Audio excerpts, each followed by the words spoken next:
Attention, Chatsworth. This is Carlo Cuoca. And now, new rules. Guard Fluffer, do you enjoy working here at Chatsworth Hamilton? No. The variety show, baby. It's days away. Positively yummy. It's like running away from home. Who's going to want to leave Chatsworth? It's a fun hang. I got the memo. I can barely keep the prison functioning. You mess with Top Dog, I put carrot up your bum. I love being top dog because I get. She's up to her eyeballs in shit, and there's no escape. Balls! Oh, man. Me, I got a date tonight, so I got a 3S. Shave, shower, and scrub the grapes. Scrub the grapes. Scrub those grapes. Scrub the grapes. Scrub and scrub it. Why do I have that image in my head? Hello, listeners. Welcome back to Yeah with Lisa, Phil, and Aaron. This week, we're talking to Kim Lombard.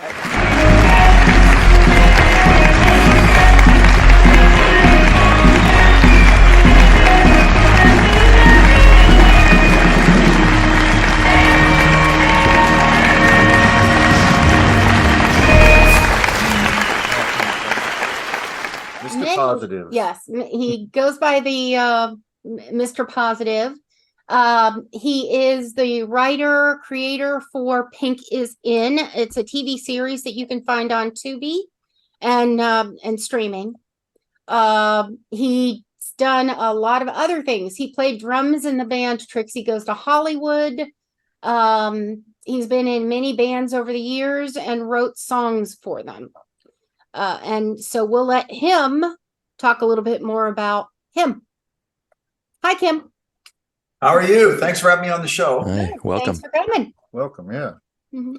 So we've watched Pink is In, and we enjoyed it. Okay. Yeah. So I only watched the first episode, but I did enjoy it. I started episode 2 just before this started. Gotcha. Well, Aaron's fresh off of It's the worth visit it to watch the rest of the episodes. Each one is better than the last. And Yeah. they're short too. They're only about Right. 15, 20-minute episodes. All right. Aaron's fresh off a visit to the Manson family site in the hills of Hollywood. Yeah, speaking of Chatsworth, which is I guess that's where this prison is set. I don't know if it's Chatsworth, California, but I was in I hiked yesterday through the Santa Susana Pass and went to where the Manson family hideout caves were. All right. So we're really glad to have you back today because anything could happen Oh yeah, in that area. Yeah. some bad juju. Yeah, no kidding. I have to tell you, it's funny you're talking about that because a friend of mine, we were talking about Once Upon a Time in Hollywood, the Tarantino film, which sort of brushes on the Manson family. And I heard that the family, Sharon Tate's family, asked if he could dial it back a little bit. So he was making last minute changes to the script, just out of respect for Sharon Tate's family.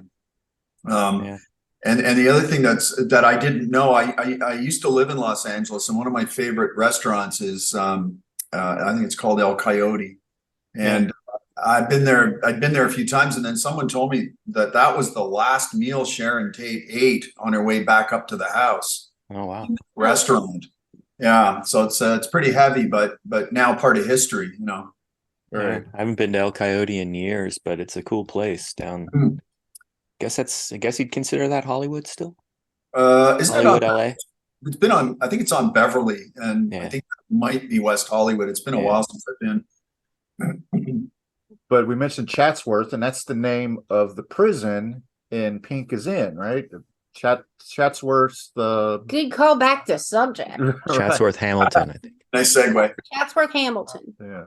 Yes. So if I can start at the beginning of that story, I actually didn't create the show. I'm the writer. Okay. My it's okay. My business partner, Lisa Crawford, came up to me. So how it started was we're background extras in film for years, and I'm also a body double and a stand-in. I've stood in for a lot of actors over the years. And she came up to me with this idea she had for a prison. And I sort of said, and I've never seen Orange is the New Black, and I'd never seen Wentworth, but I knew they were about prisons. And I said, well, hasn't that been done already? And so we got talking, and long story short, we decided, well, what if we focused more on the ineptitude of the prison administration rather than the inmates? And so you start to learn just how out of control the staff are, and that makes it a little different from the Wentworths and from the Orange is the New Black, I think. We are going to have a little chat right now. I do not know what is happening around here. There are weddings going on, cake everywhere. I've had it up to here. Do you notice my hair has changed color?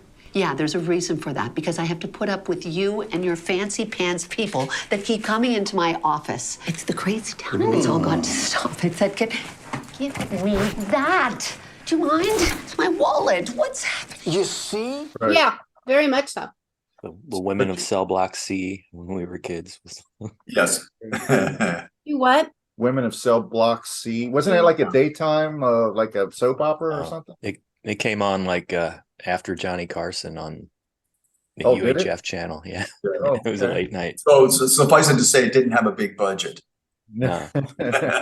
They tucked it away back there at 1 o'clock in the morning, I guess. Right. Exactly. But you portray Pip Barnett in the show. Or You, as I think of him, neck brace guy. Neck Yes. And the neck brace story is pretty funny too, because I actually had a neck brace on because I was a drummer for many, many years, and I was an idiot. You know, I had the mop of hair, and when you play drums, your head's doing that. I can't even do it anymore, but you know, my head was pounding up and down like a muppet. So of course, who ends up getting major surgery to his neck? And so when she called me to start doing this teaser for the show, I said, I can't, I got a neck brace on. And I wore this thing for 47 days without taking it off, just to let the neck heal. And she said, oh, that's too bad. And she hung up. And then I was staring at the ceiling fan for the next 4 hours. And I went, well, wait a minute. Why can't the character be wearing a neck brace? So I called her back, and she's like, brilliant, let's do it. So for no real reason, Pip Barnett wears this neck brace. But in the very, very beginning, I actually was wearing one. Yeah. Okay. That's I was cool. wondering about that. It was like there was really no explanation. It was just part of the character, you know, the texture. Well, of it. Yeah. I Just kind of makes the assume character it's that one much of funnier. two things. He had some ridiculous injury, or he wears the neck brace because when he falls over drunk, it protects his neck. Both of those work. Thank you. Yeah. I like Sure. it. Very first view you see, he opens the car door, and here comes a bottle falling out onto the ground. Yeah. It's pretty funny. Yeah, and he's the driver. So but it does resolve at some point without giving it away. In some of the upcoming episodes, you do find out why he's wearing it. Oh, okay. Okay. So I thought the show, some of the other characters in the show, like Warden Dunsworth. Yep. Dungsworth. Yeah, she was Yep. really. There's no S. She wasn't exactly Nurse Ratchet, or you know the warden She's from got the look. But Yeah. no. Longest Yard or anything. She wasn't like evil. She's sort of like just trying to get through life here. She's kind of It could possibly not be completely inept if she felt like her job mattered. I don't think she feels like it matters because she has to deal with Pip. Yes, and you really nailed it.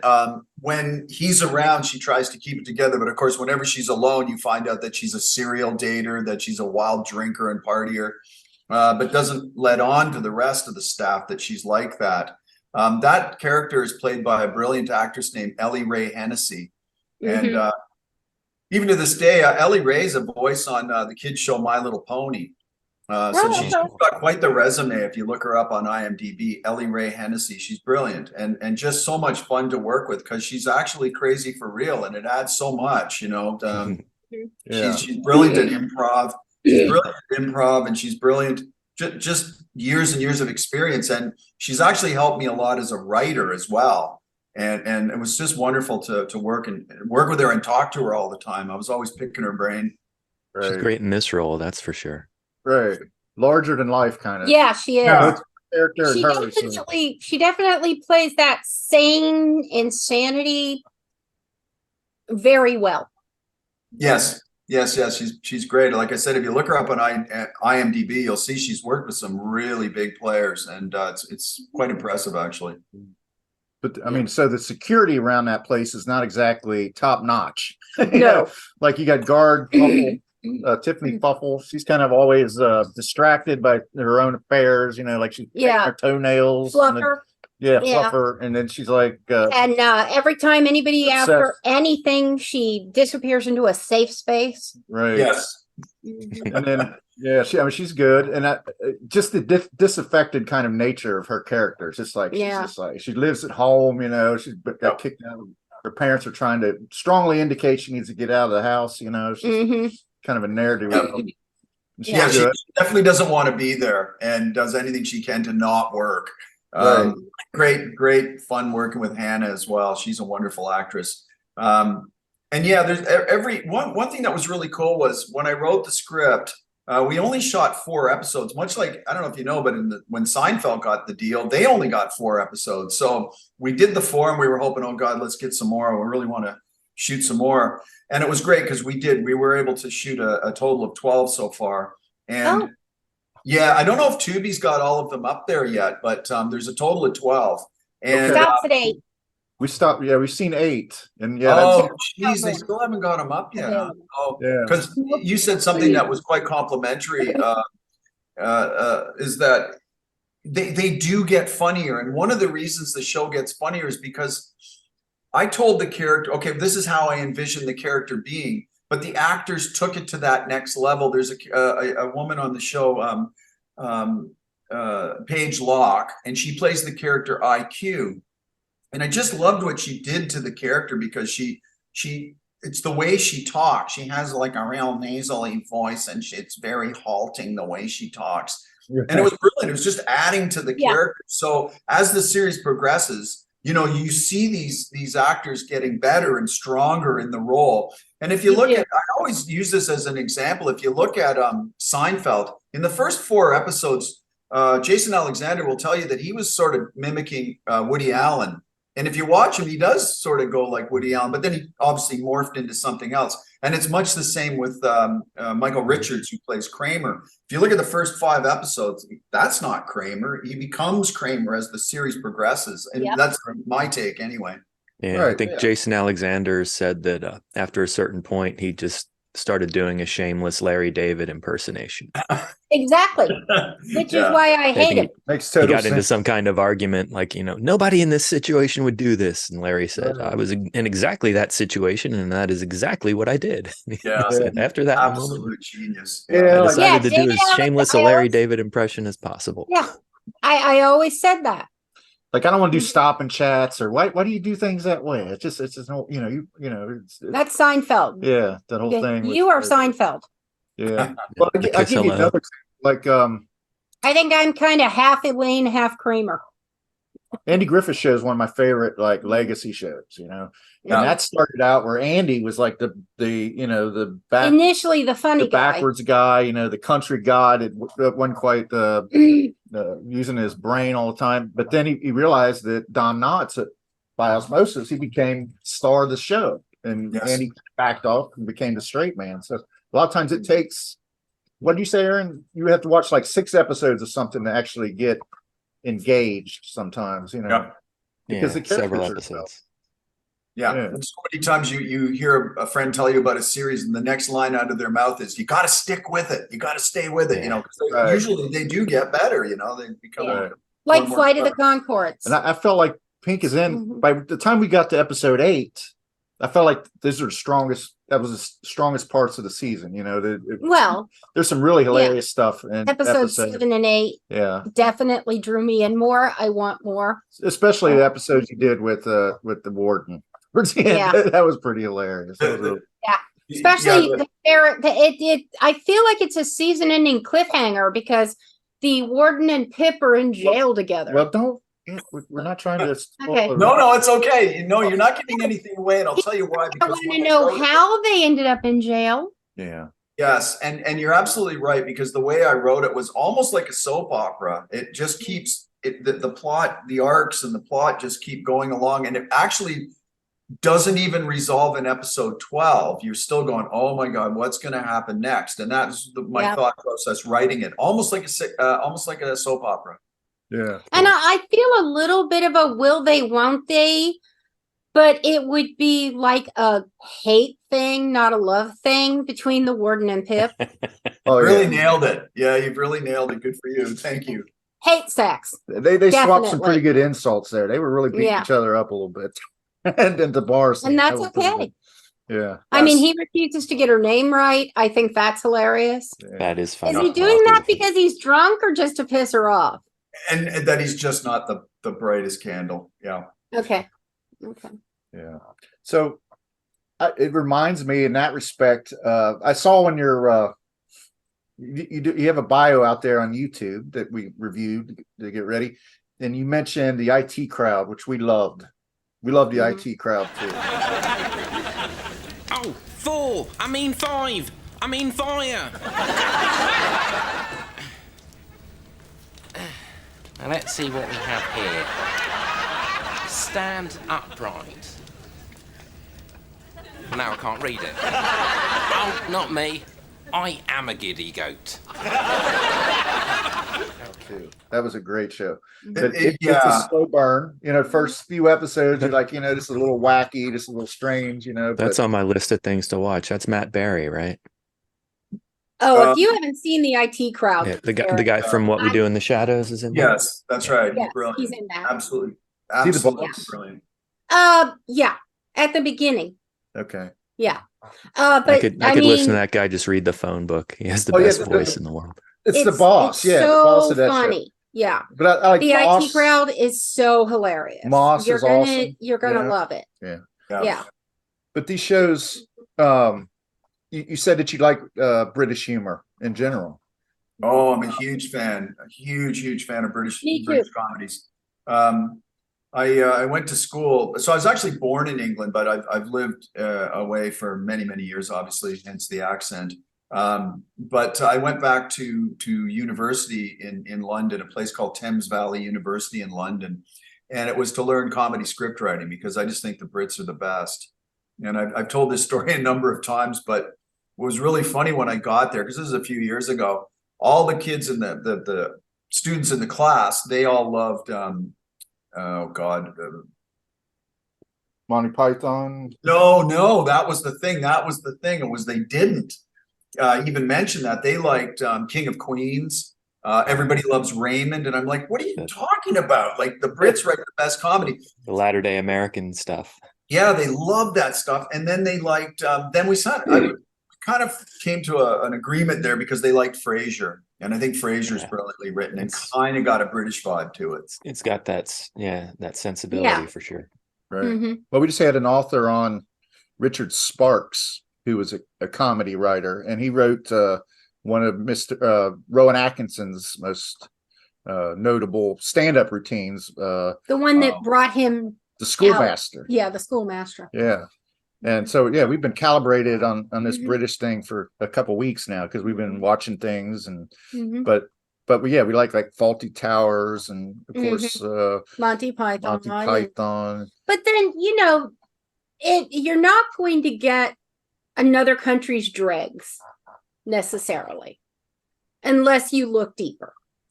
So you're going to get the good stuff from other countries. Yeah, you're absolutely right. Otherwise, they just wouldn't get a deal outside of the home country. But I'm a big fan of things like I like Weird and the two guys that play all the characters on Little Britain. I really like that show. They're just very clever. I like Sacha Baron Cohen who did Borat. My name is Borat Sagdiyev. I'm a journalist. I am a son of Asimbala Sagdiyev and Boltok the rapist. I am not the only son of Boltok the rapist. Ali G, The Dictator. It's brilliant stuff. And I'm also a fan of a show called Green Wing. It only did 2 seasons. And in England, they don't do a lot of episodes. I think you mentioned Faulty Towers. I think there might only be 12 episodes. Yeah, right. Yeah, something like that. And so I think the Brits do it where it's sort of quality over quantity. Because I absolutely loved The Office with Ricky Gervais, and I think it ended on like 20 episodes. I have it, but it might have been only something like 20 episodes. We get more like 20 episodes a season. I think 2 series, Right. Yeah, There's series over there. There's seasons here. That's right. Yeah, they do it a little differently, but again, you're right. Where if it's not good, it's not going to get picked up outside of England. Do you like Flight of the Conchords as a musician? It's crazy. That's a New Zealand series, and I have never seen it. It's about music, isn't it? Yeah. Well, it's actually set in America. Is that right? Yeah, it's 2 New Zealanders in New York. It's this music duo who do like their own little kitschy songs. Comedy songs. And they've come to America with their manager, and the manager won't let them do gigs after dark because it's too dangerous. So it's just really funny. And there's a whole episode where their entire lives are screwed up by one of them deciding they doesn't want to share the coffee mug anymore. So he goes to a secondhand store, spends less than $2 on a coffee mug. And by the end of the episode, they both have to get extra jobs to cover their expenses. He blew the budget. I know it's crazy that I'm a fanatic for going to like flea markets and just like the Salvation kind of stores to look for DVDs. And I've seen Flight of the Conchords many times, and I've never purchased it because right now I'm obsessed with It's Always Sunny in Philadelphia. She was only doing it to make Trey jealous because, she thought that Trey secretly liked Aaron Hennebree, but Trey didn't like Aaron Hennebree. It was all a bunch of bull. I'm a bad guy then. You are a bad guy. You lied to us. All right, look at this. Sometimes you gotta crack a few eggs to make an omelet. You gotta crack a couple eggs. Yeah, you gotta crack an egg. Is that your new flick? So you're throwing down life lessons now? I'm throwing down eggs. Class is in session. The teacher's teaching class now. I'm cracking eggs of wisdom. That's pretty hilarious too. Oh, that's got a lot of episodes. Yeah. Oh man, what a great series. I'm up to season 5. And I love it's just so good. And the writing is brilliant on it. Conchords, there's probably no more than 16 episodes. I think they had 2 seasons of about 8 episodes each. And I feel like it ended too soon. They ran out of material. Yeah. That's what Brett said. He's like, we didn't have anything for a 3rd season. We barely got through its 2nd season. Wow. That's amazing to admit that. But it's so funny. Right. Yeah. That's one for you to check out. I think you'll like that just based on the fact that you're a musician, and the type of humor is definitely right there. Oh yeah, and it's got Kristen Schaal is their super fan. Right. Yes, I will definitely watch it. I did a web series. My friend Bill Daniluk and myself, we did a show called The Drummist, and it's on YouTube. And there's 12 episodes on there, and they're all 5 and 6 minutes. But the idea being that he's this washed up drummer that just cannot admit he's washed up, and he thinks he's going to get into another big band, and of course he never leaves his basement apartment. And we only did it because somebody said we had written a script, and it got optioned by a company here, and it was called Smash Bike, about the world's most dangerous BMX game. And the deal fell through in the end. We were like 2 years of plugging away with this project, and it never happened. So we were sitting at home one day and we went, well, they always say, write what you know. So we were both drummers, and he's a very talented actor who did Second City and sort of took a lot of theater sports, took a lot of these improv classes. So we wrote 12 episodes about this drummer, and it was really fun and successful because we really knew what we were talking about, because we used all road stories that both of us had being in bands for many years. Mm-hmm. It lived through, and plus you're a writer. Yes. Right? You wrote a lot of the music in the bands that you played in, if not, the main writer. Yes. Do you write lyrics and music? Yes. So I was in a band called Trixie Goes Hollywood, and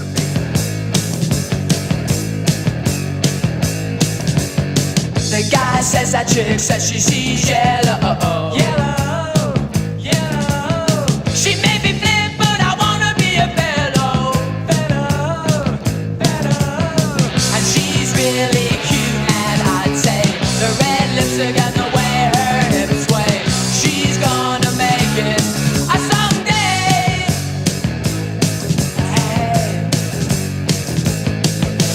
Hey, that girl's got personality. Oh, she's really hot. What a body song.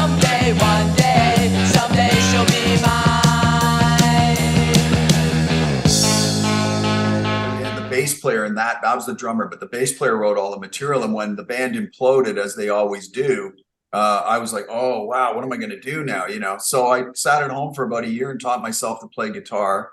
Eventually put a new band together called Big Big Time, which was really a cool band. We're kind of like a Def Leppard vibe with 2 drummers. And I became the main songwriter and lyricist. And as time went on, I stopped playing guitar. I don't know how to play guitar anymore. So, So you would compose your lyrics and play the music while you're writing the lyrics? Yeah, no. So what this was really going back to the 90s where you walked around. Remember, everybody had belly bags, you know, and I had a little miniature tape recorder, and I'd come up with an idea and I'd sing it into the tape recorder and then put it in my belly bag, and I'd have it for later when I could figure it out on guitar. And one day somebody said to me, "What are you walking around with that thing for? Just leave the message on your answering machine." So, oh, right. You know, so I ended up getting what they called at the time a little 4-track home recording thing, and I would play the guitar, and then I would sing on another track, and then add drum machine on the 3rd track, and then it was good enough to show a real guitar player what I was trying to do. You go, oh, yeah, you play the chord this way, you don't play it that way, and or it'd sound fuller if you played it that way. So it was really great. In my second band, Big Big Time, it was great because the guitar player was from Birmingham in England, and then the bass player played 8-string bass, and he was from Adelaide, Australia. So it was a really cool international vibe to our band, and it made us kind of different and unique, I think. So did you say Big Big Time had 2 drummers? Yes, 2 full drum sets on stage. So that would be Big Big Time, right? Yeah, it was quite the project slugging all that gear around, but we did well. You know, we got to play some really cool places. Yeah, that's cool. Yeah, well, the Dead had 2 drummers, right? There was our friends Brothers. Yeah, you'd be surprised. There's quite a few bands. I mean, when Genesis, you know, broke up and reformed as the 3-piece version with Phil Collins. A lot of years they had 2 drummers. Yeah, they had 2 drummers. Adam Ant had 2 drummers. You said I think Grateful Dead. Yeah, there's quite a few of them. It just makes it more rhythmic. It was really fun to play that stuff. Right.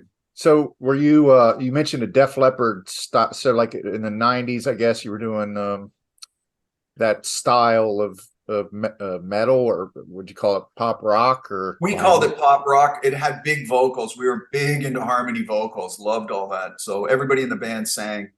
Okay. So yeah, I was curious about that. Like, you know, Frankie Goes to Hollywood. You had suggested that Frankie Goes to Hollywood may have lifted their name from Trixie Goes to Hollywood. Yeah, we sent a demo tape over to their management office in England, and the next thing we hear about this band, Frankie Goes to Hollywood, which was fine because, as I've said in the past, our band was imploding anyway, so we were done. You know, so that's interesting. So they took the music and filed that away and took the title of the band instead. How's your neck today? My neck? Yeah. It's surgery. It's okay. I certainly couldn't play drums anymore, but that's what I was getting at. Are you still able to drum? No, not really. I'd be playing like I was in a little jazz quartet or something, you know, like super, like, cause I used to use really heavy rock sticks, and now, no. So I'm very lucky too, because, you know, the doctor that did the surgery said, now listen to me, I'm going to be able to get the feeling, because I lost the feeling in my arm. In my left arm was always going numb. And so he said, no, I'm gonna tell you honestly. He said, I'll fix you up. He said, but you won't get the feeling back in your baby finger. And I'm like, really? And sure enough, I have no feeling in my small finger on my left hand. Do you really notice it though? Yeah. Pardon? Do you really notice it? I mean, I drop things a lot. but yeah, I do that anyway, and I have full feeling in both hands. Okay, I feel better then. Yeah. But so to be fair, I have ADHD and a neurological condition that, for whatever reason, I was born with this thing where every once in a while my hands just goes poop, whether I'm holding stuff or not. Right, I understand. Yeah, but it's just numb, huh? Yeah. I mean, you can grab something, but it's just. Yep. So I listen. I feel very lucky. I really do. I have a friend who's also a drummer, shockingly, and they can't do the surgery on his situation. So I feel very lucky that I was able to get that done. So he doesn't have feeling in one of his arms then? Yeah, he gets numbness. He gets a lot of numbness, and I even sent him to my guy, and they're like, "Yeah, this is a slightly different situation. Can't fix you up." Oh. So were you in the music when you were in LA? When you lived in LA, did you do like the Whiskey A Go Go and some of the Yes. So Yeah. we had big time. We started in Toronto, and then we're lucky enough to get work visas to tour in the States. So we lived in New York for, I guess, a couple of years, and then everyone said, "No, you guys need to be in LA." So we moved to LA, and after all these years, two of the guys still live there. So yeah, we did a bunch of gigs. I think after I left, they carried on and probably did more impressive gigs than I did down there with them. But yeah, there's lots of great venues there. Really fun place to play.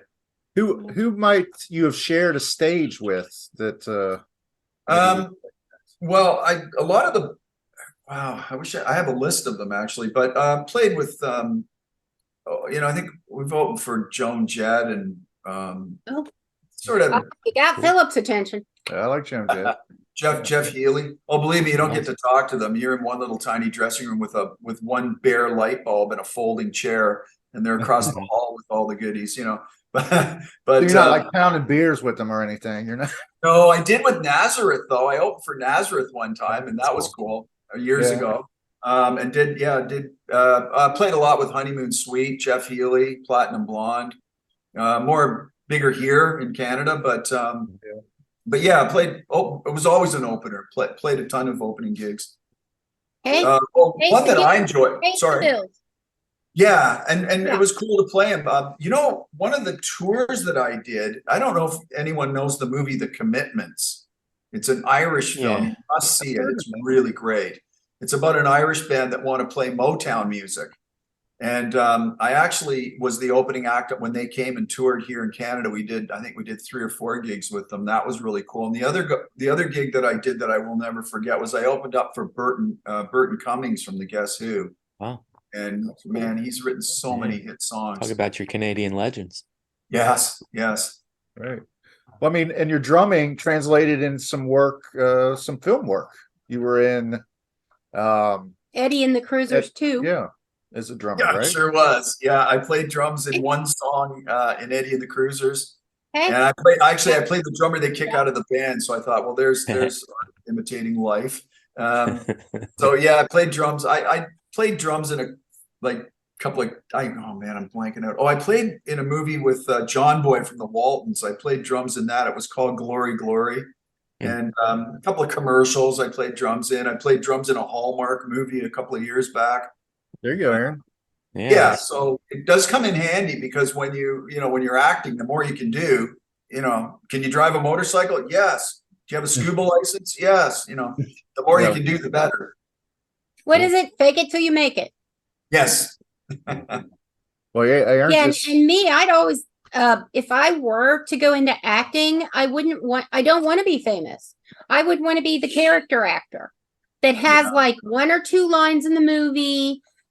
Just 2 steps above the extras. Yes. Yeah, that's good. And that's plenty for me. I'd rather do 50 movies one day on each set than do one movie, a year. So if you were a football player, you'd rather be the clipboard holder or the 3rd string quarterback, basically. Yeah. Okay. Mhm. That's good to know. Yeah. But Aaron I'm good in the middle. I start tomorrow at Hallmark after almost 26 years at Disney, which came to an end last month. Yep. Oh, what do you do? I'm a software developer, database engineer. Awesome. But yeah, you mentioned Hallmark, so that's what that is. Hallmark come to Canada to do all their Christmas movies. Oh, okay. So it's really quite funny because usually they're doing them in July when it's super hot and they put down the fake snow and you're wearing a hat and gloves and it's 100 degrees out and it's supposed to be winter and Christmas. Done quite a few of those. I stood in on a couple as well. Yeah. Cool. Okay. Well, you mentioned is Pink is in a Canadian production? It is. We work out of Hamilton, Ontario, in a town sort of next to Hamilton called Dundas. And the the studio that we use is absolutely incredible. I think it was built in 1890. And so the prison Pink is in is supposed to be falling apart. So this worked out really well because this building is super old and is in need of some repair, although they are fixing it. And then there was a TV series called The Hardy Boys, and they built jail cells and they just left them. So we're like, well, perfect. We got to use these jail cells, and from the 70s. It worked out really well. The one from the 70s or the more recent one?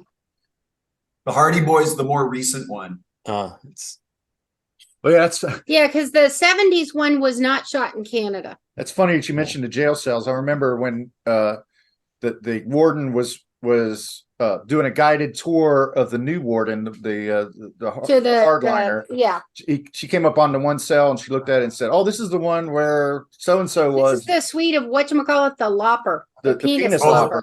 Yeah. Yeah, the Gilligan's Island gag. Yeah.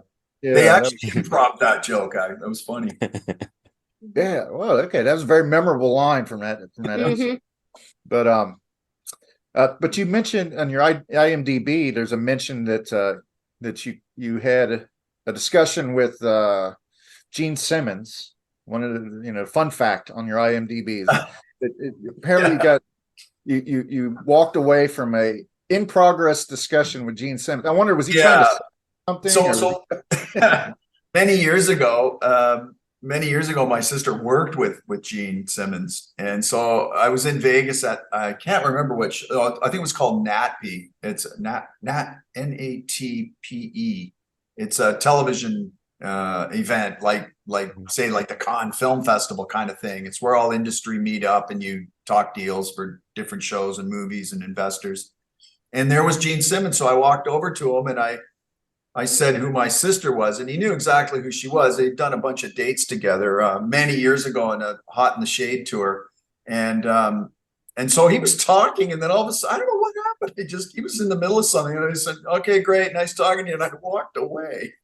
I don't know why. I guess there was so much going on. I thought, okay, well, I've met Gene Simmons, great. And then I just wandered off while he was telling me something. Wow. And now he knows you. He knows who your sister is. Now, is your sister now you got the God of Thunder coming after you. I figured that he must have been trying to sell you something like a casket or some kind of kiss thing. Some ridiculous thing. Yeah, like an axe guitar. I was actually quite shocked at how tall he was. I didn't realize he was so big. Yeah. Well, that was one of the shticks of Kiss, that they wore those platform shoes because they were all over 6 feet. But he probably wasn't wearing them when he was talking to Kim, probably. Yeah, I'm not really sure if he was or not, but I just remember going, geez, he's a big guy. Yeah. Isn't he like 6'4"? I don't. 6'3"? I don't know. He's more than a couple of inches over 6 feet. Because Shannon's 5'10", and he towers. Yeah, it's not just his hair. She comes to like his chin or something. Yeah. So I assume that your Mr. Positive nickname comes from you had mentioned in the profile that I listened to that you're very much an advocate of never give up, always have a positive attitude. That your work is kind of proof of what perseverance will do for you. So is that the case, Mr. Positive? Yeah, so I can fill you in on that. So with Pink is In, there's quite a big crew and quite a big cast, as you've seen. And everybody on that series was so positive, you have no idea. And when you work in film, the crew's sort of at one end and the cast are over there, and you don't really intermix, especially if you're a background extra. They're all kind of separate. But on our show, it became a family. We're all very, very tight, very, very close. A lot of friendships were made. And the sort of main characters on the show especially are super positive people. Just so great to be around, never quitting, never giving up. And it was just wonderful to be around that kind of positivity. And so I think in something you may have watched, I was talking about just get the negativity out of your life, Right. And my business partners especially are like that. They believe strongly, and if just just believe it's going to happen, and it will happen, and cut the negative people out of your life. And so I've been doing that, and for quite a That's few something years. I got to work on. I can always look. Somewhat negative. Yeah, I'll see the glass half empty sometimes. You know? You see the glass completely empty and broken on the floor. Sometimes. But well, I mean, that's a good message, though. I mean, that's something. That's definitely something to strive for. Definitely. Yes. So, Is there a chance of any more episodes of Pink is In? Yeah, Beyond the I 12? believe there's going to be more. We're just sort of Nice. in a holding pattern. There was a lot of weird stuff that happened. You know, we shot during the virus. We shot quite a few of those episodes, and that was tricky. And then sort of the stuff we're all ready to go, and then this huge strike happened. You know, with the writers and the actors, and it just dragged on and on. So I think a lot of the services like the Hulus and the Netflix and all them, they're all way behind. So we're sort of in a holding pattern waiting to find out what's going to happen. But we feel very positive that there'll be more episodes. good. Cool. Good. I was interested in the theme song at the beginning. Did you have to secure the rights for that, or did you write that? I mean, I didn't recognize it from anything. No, I believe that the editing team, there's I think 3 or 4 of them, they find the material. But in an upcoming episode that you haven't seen yet, because it's not on Tubi, it's kind of surprising. I did write one of the songs that they play in. There's an episode where they do a variety show, and I did write the song that's in that episode. But the theme song, yeah, I think they licensed it from somewhere. Okay. Yeah, I remember a reference to the variety show, and that's what I thought episode 8 was going to be, and it never did get the variety show. We're pulling that out a little longer. Yeah. Stretching it. So yeah. Keeping us on our toes. I think the girl that what was the boss or the Top Dog? Top Dog. Yeah, Yeah. she mentioned the variety show. Yeah. Yes. Well, it was Pip's idea Mhm. to have a variety show and try to get a reality show, a TV show out of it to get some money. You know, Top Dog's okay with the variety show. Obviously, she's in on pretty much anything that happens there. Yes. And I just, what is it? IQ. I do really like IQ. I loved it when they put her in the hole, and you know, you look at it and initially it just looks like this big old square box, and then you see that there's this kind of comfortable chair. Yes. So she's sitting in the chair, and then the torture starts. Right. That's hilarious. Why is there torture? It's like, but you don't need an answer to that, because it's just funny. Thank you. That they're torturing this person as opposed to just leaving them in solitude, which is considered to be now in America a form of torture. Right. So American prisons have decreased and or even eliminated solitary confinement completely. Yeah. Well, we're going to play a game here in a minute, but I did want to mention that Kim is the sole writer of the show, right? Yes. And that's not to say that people don't, you know, throw ideas at me. People don't improv things. It's just a brilliant team. Everybody around is so funny and so engaged in this series. But yeah, essentially, yeah, I'm the only writer. I bring the scripts down, and then the next step is you talk to the director and we go through it to see what's feasible and what might be too complicated to shoot. That's another thing. Yeah. I would imagine that would bring some cohesion to the plot, you know, that to have an individual that, you know, like you said, you don't do everything. There's improvisation and stuff like that, but to have somebody who his vision is played out completely rather than have it kind of parsed out. I mean, what percentage would you say your ego is involved when, let's say, Top Dog says, I don't think my character would do that? Oh, 0. No, there's no ego. I know what you're saying, and I've been on sets where the director goes over to the writer and asks permission. Can we change this line? Can we doctor it? I don't do that. I just think if the lines, because the character that plays Colonel Quokka, the Eastern European warden, that's Patrick McKenna. Patrick McKenna is a legend in Canada. Hello, I'm Dr. Colin Truby. And I'm Dr. Patrick Stevens. We know there's all kind of walk-in clinics out there, but none like ours. That's for sure, Dr. Truby. Why don't you tell them why, Dr. Stevens? Well, for one thing, we take cash. Or if you prefer, why not bring in your old watches, bracelets, and rings, and we'll give you cash. Well, that certainly is different. We also accept any form of insurance claim. Any form. That's because there's a lot of legal loopholes. So we'll help find the cash for you, for us. Cash! And we're open late. So whether you sleepwalk into traffic, get shot at a party, or Mr. Willie ended up somewhere where he shouldn't have, we're here to help. That's because we each have apartments just upstairs. He's on the show Murdoch Mysteries. He's on the show. He was in Traders. He was in a huge series here called the Rick Mercer Report, which is kind of like Jon Stewart's thing from a few years ago. And Patrick McKenna, man, when he improvs a line, you're like, oh man, that's way better than anything I could write. So we have the option. He says the line the way I wrote it. And when they get to editing, whoever laughs harder, that's the line we use. And you'll find that in a lot of series too. You will find they do that on a lot of, you know what, where you really noticed it in my mind was the second Anchorman. You can tell they were improvising a lot of those lines and just trying to be the one up each other, you know, the wackier, the better. Right. And it makes people laugh. So I there is no ego. There shouldn't be anyway. Like Steve Carell was awesome in that. He was. Yeah. So vacant. And I love it when he kills somebody with a trident and has to disappear. Oh, that whole gang fight. Yeah, that was crazy. That was brilliant. Crazy. Yeah. And of course, I think they're all very funny people. And yeah, they're all really funny people. And of course, they're going to try one up each other, you know. Yeah. Right. Absolutely. It's probably kind of like the Wild West. But so there was no Christian Bales on the set of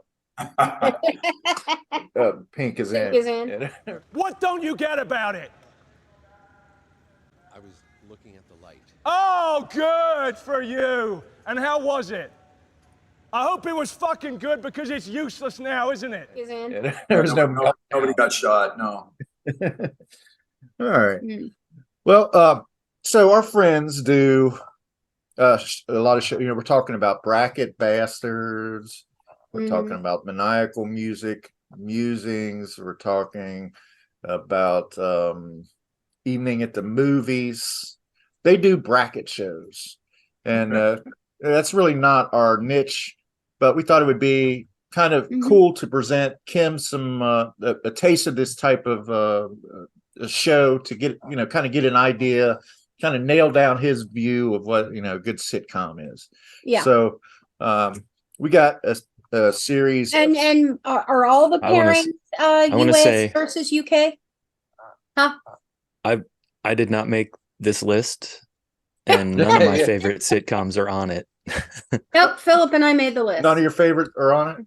Zero. Well, it's a matter of bracket. Which one of these is better? Well, the reason it's not necessarily a show you even like. I've been on brackets, and some of the stuff was like, no.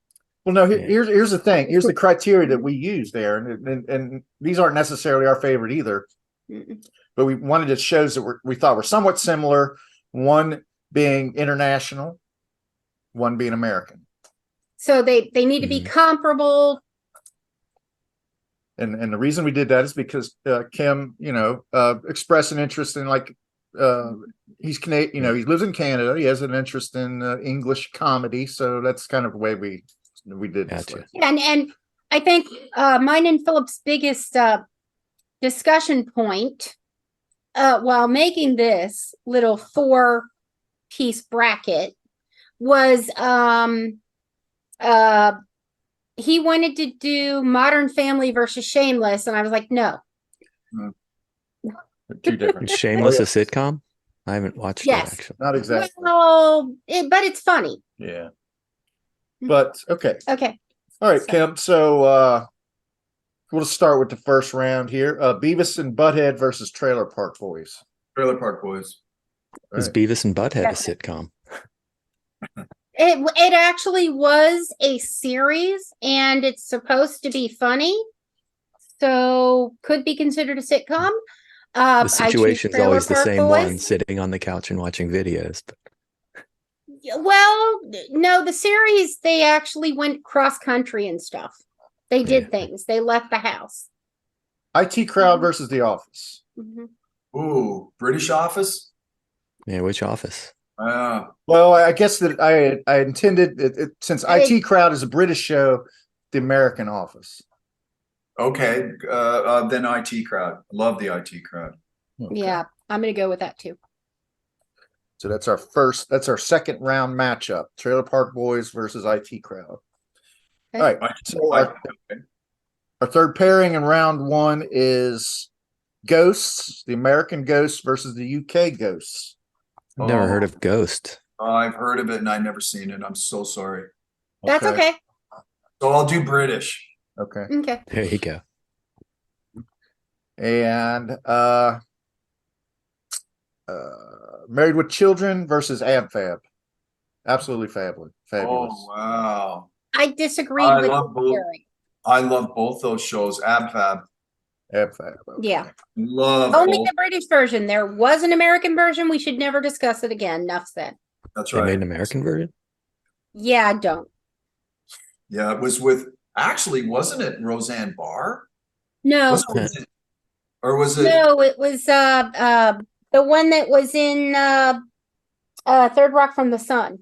Yes. Kristen Johnson? I don't think maybe Roseanne Barr was in it in some capacity, but she was not one of the AbFabbers. Okay. So there was an American AbFab? Yeah, they tried. It didn't. It's right up there with the American IT Crowd. But I mean, it was so. I think they aired 3 episodes of each and just let them fade gently into that good night. That show was so based on the comic talents of the actors. Of those two that actresses just the that- premise alone wouldn't necessarily be a good fit. You know. The lady that played opposite her, they just didn't. I think it might have been Catherine Hahn, Catherine. maybe. Oh, Catherine Hahn and She's great. Kristen, whatchamacallit from Third Rock from the Sun. Kirsten Johnson. Yeah, Kirsten Johnson. Right. Yeah, and there just wasn't really a lot of. First of all, Kirsten Johnston lost like 40 pounds to play the role, and she did not look good. Not that thin. She didn't. And the lady that was, they just didn't really have chemistry, you know. I wanted to put that show. Yeah. Remember the British show with Hyacinth and her husband? Oh, some others do have them. No, Hyacinth. She's hilarious. She plays herself. Oh, their name is Bucket, but she tells people to call them Bouquet. It was on PBS. Yeah, it only showed here in PBS. It's still on. Yeah, I I'm should bring up sure. stuff. Keeping Up Appearances? Keeping Up Yes, Appearances. Keeping Up Appearances. I intended to put that on this, but Mhm. obviously it was kind of obscure. So Yeah, I don't think it's that obscure, but I just yeah. found it on Google based on Hyacinth. yeah. Okay. Did we All do right. the fourth? Yeah, No. so we're on to the second round now. So Okay. as you can see, Kim, like in our demonstration here, it gets more difficult as it goes along. So in the second round, we have Trailer Park Boys versus IT Crowd. No, IT Crowd. Yeah. Okay. And Ghost UK versus AbFab. Well, yeah, AbFab. That's Don Saunders and French. They're brilliant. Okay. All right. So now our final. IT Crowd versus AbFab. Ooh, this one's Have you, bad. have you ever had a tie on this show? So The IT host, the creator of the We've had coin list. flips. Yeah. Yeah, Well, but the creator of the list has, Well, Aaron's done more of these than we have, so I have not seen a tie, but apparently there's cornflakes. I'm kidding. Listen, it's got to be IT Crowd. And I always go on about, I think his name's Brian Lynham. I really got to look this up one day. His name is Brian Lynham, and he wrote every episode of the IT Crowd. And then they took a hiatus and they came back for like a one-off, and it was every bit as funny. The guy's a brilliant writer. Yeah. Oh, so he didn't do the one-off? No, he did. He did. He He did did. the one-off Made as it well. really And came back after I think like 4 years or something crazy, and did it again, and it was just hilarious. I love the IT crowd. Yeah. I do too. And the woman in it, she's great. Yeah. Not going on. Yeah, I think it is though. Just angle it a bit more. Are you sure you're a 5? I'm not a liar. Yeah, but I mean, I can't. Yeah, just I can feel the hill going into the shoe. Just angle it a bit more. There is no angle that I could. Don't let me push you away. Just lean in with the shoe. Lean in with the shoe.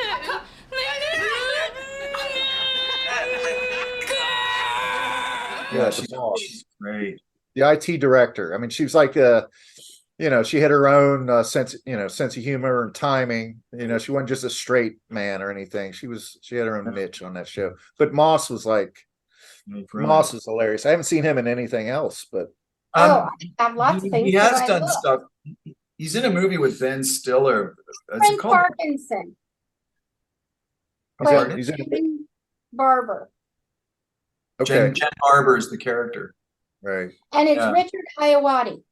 I'm such a fan, I can actually pronounce his last name. That's great. Yes. Okay. Yes, he's brilliant. And also the Irish guy have you tried turning it on and off again? Chris O'Dowd. Right.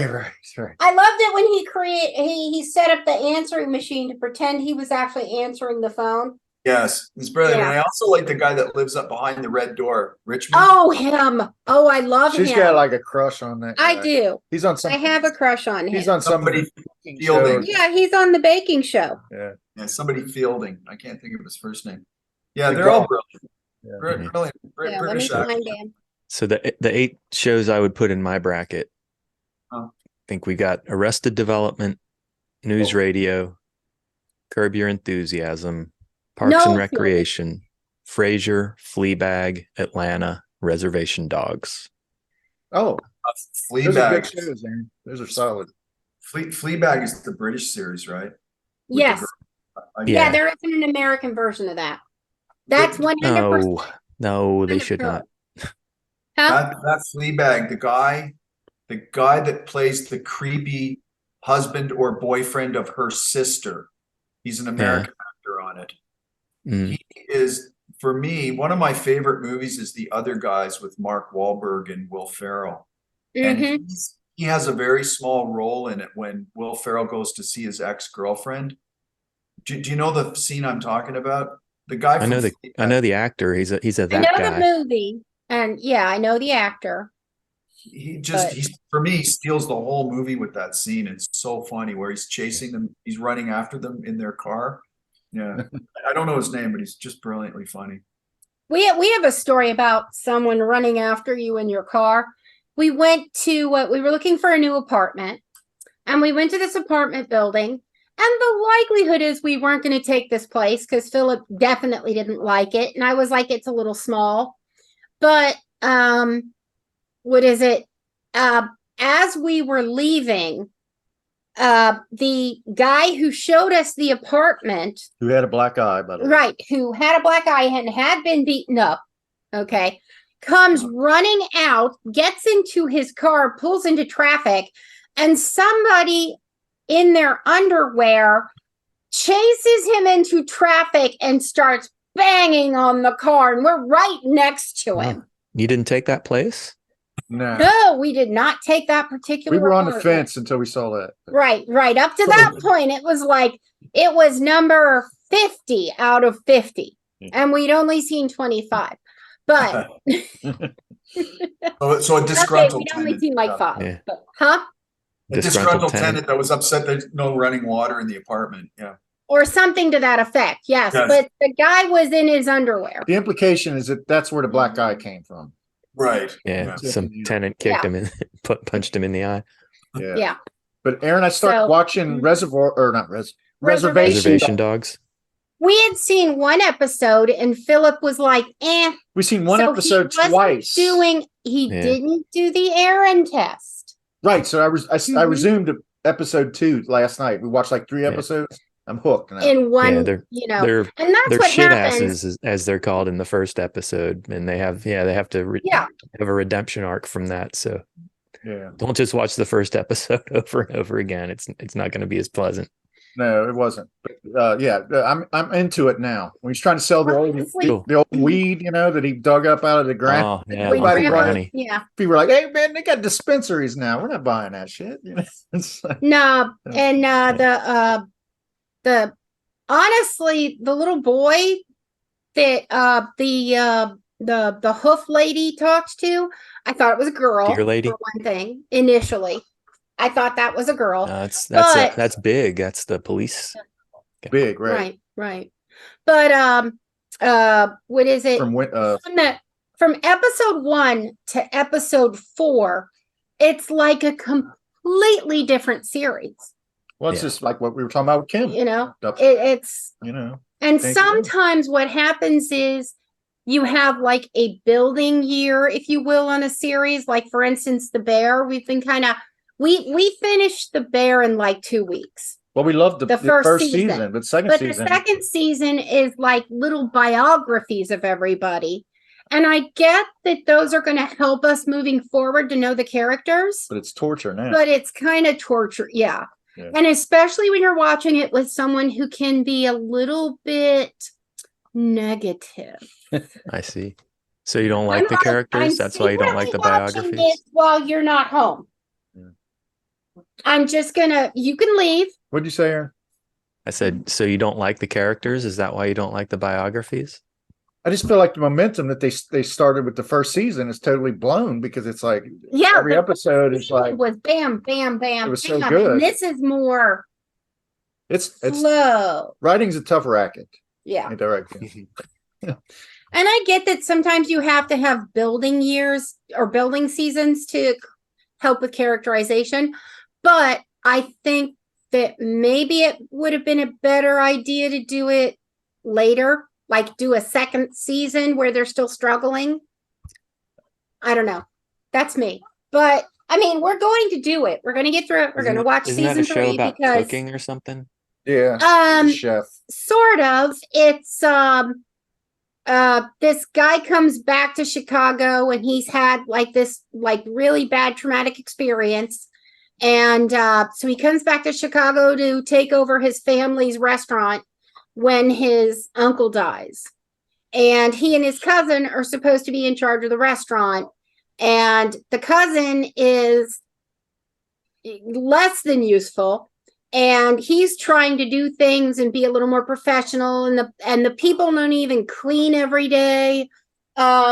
He has to replace all the stuff. Everything's outdated, outmoded. Nobody's really trained except on how to do, like, this guy does this. This person does this. This person does this. And he comes in and he starts calling everybody chef. Right. And, kind of helping to build them up as people in a positive way. And it's a good show, but it's very, it just it hit a snag. Yeah. All right, Kim. So what do you want to promote here? What's coming up? We've got season 2 of Pink is In. Do you have any other projects you want to talk about? Any websites? Yeah, well, actually, we've just started working on something called Big Stones, and it's one of the characters which is played by Darren Stewart Jones. Pink is In has a character named Ruby LaRue, who's a drag queen, and Darren Stewart Jones plays Ruby LaRue. And we wanted to do a feature film about how Ruby LaRue ended up at Chatsworth. So I've written a film script called Big Stones. It's about a jewelry heist that Ruby is involved in, and they keep losing the jewelry. And the title of the film is called Big Stones. Are yours as big as hers? And we've just started to work on it. And looking forward to shooting it. I'm thinking next summer now, because where we're going to shoot it gets pretty cold up near Sault Ste. Marie, Michigan. Yeah. So we're looking at next spring or summer. Yeah, I know Lisa's a big RuPaul fan, so she's probably all over this one. Oh yeah. Oh well, you better have Ruby on your show then. Yeah. Yeah, we'd love to. Sure. Send anybody our way. Right. That'd be terrific. Yeah, another one that's a lot of fun is Trish Rainoni, who plays Top Dog. She's very funny. Yeah, we'd love to have them on. Great. Yeah, thank you. I've got 7 more episodes to watch, but that shouldn't take more than a day. Yeah. I'm sure One our bag of listener popcorn will and you're through the enjoy whole more thing. about this. Pardon me? I'm sure our listener will enjoy more about this subject. That's our little joke. That's her joke, our listener. We mention our listener. It's Philip's sister. Well, so does We always mention we have more than one. We have more than one, but that's our joke. Justin Bateman does it on his podcast. So Yeah. Oh, really? All Who's he right. talk about? his listener. Oh. He said our listener. Our listener. Yeah. Who's their listener? That makes Do we know everyone who feel you're referring special. to? So Sean Hayes' Oh. sister in Wisconsin or somewhere. Yeah. Right. All right, Kim. It's been a lot of fun, man. It's been a we're pleasure. looking forward to the next season of hold Pink on. is In. Is there anything we didn't talk about that you feel should have been highlighted? No, I thought you did your homework. Sometimes you go on podcasts and they don't know the first thing about you. And it was a pleasure talking to all three of you. It was a lot of fun, and and thanks for hyping the show. Well, and fun what show. we like is Thanks a for writing the show. Yeah. We like a conversational style. So if we don't know a little something about you, how are we going to have a conversation as opposed to you just Well, that's when you start asking Speaking. people about their politics. It's not a TED and- Talk. and religion, stuff like that. That's when you get into Yeah, you get into stupid shit if you don't have something to ask about. Right. All right, Kim. You have a great Thank you day. so much. It was a pleasure meeting It's been everybody. fun. Thank you. Nice to meet you. All See right. you, now. Film Lisa. See you, Aaron. Thanks Bye, for hosting Aaron. me last week. You're welcome. Yep, glad Always- to have you're you. always welcome. Always social. welcome. Twitter, Yeah, pod. Instagram, Yeah, pod. Facebook. Yeah, pod. So let us know. Hit us back. Have a great week.